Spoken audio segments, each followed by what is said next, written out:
I must be cruel only to be kind. Thus bad begins and words remains behind. Hello and welcome back to my YouTube channel. आज literature पे बात करते हैं।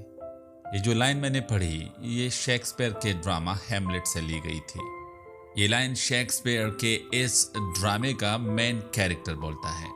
इस line में Shakespeare का main character यानी कि हीरो अपने अंकल जो कि उनके स्टेप फादर भी है जिनका नाम क्लॉडियस है उनके कत्ल के मंसूबे की वजह बताते हुए कहता है।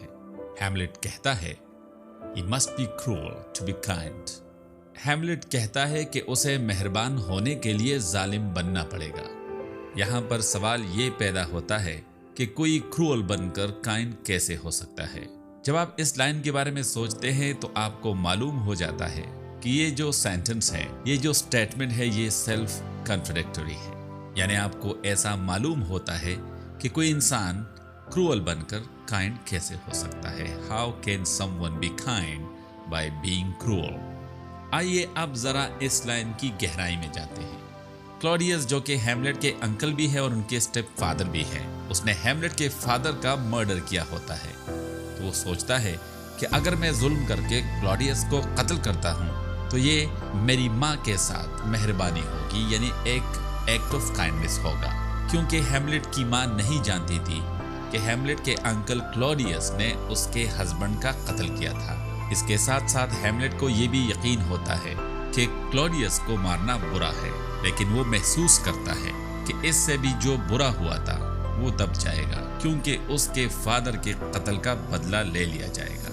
Therefore, though it appears contradictory that Hamlet's murder of a murderer requires cruelty for kindness, there is a level of logic to his reasoning.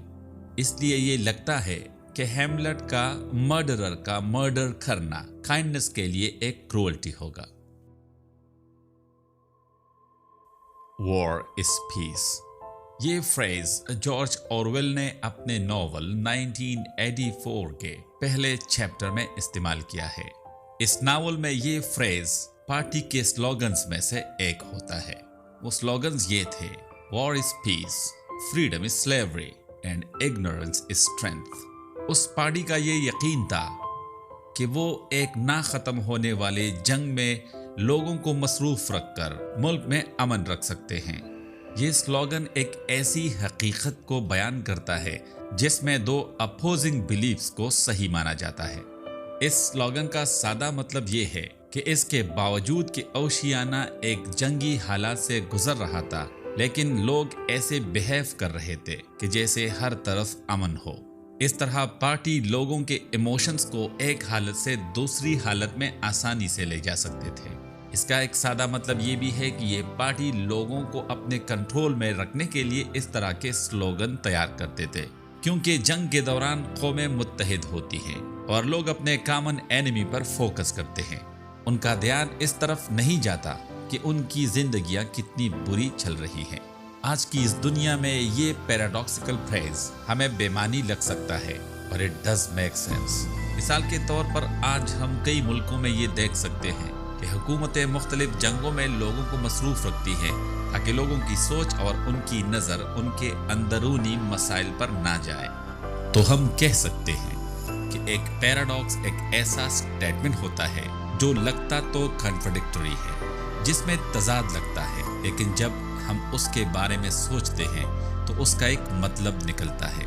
ये लिटरेरी डिवाइस आम तौर पर इसलिए इस्तेमाल किया जाता है कि रीडर एक सेल्फ कॉन्ट्रडिक्टरी स्टेटमेंट या फ्रेज में उस लॉजिक को तलाश करे जो उससे खुफिया होता है और रीडर को इस पैसेज में मसरूफ रखा जा सके।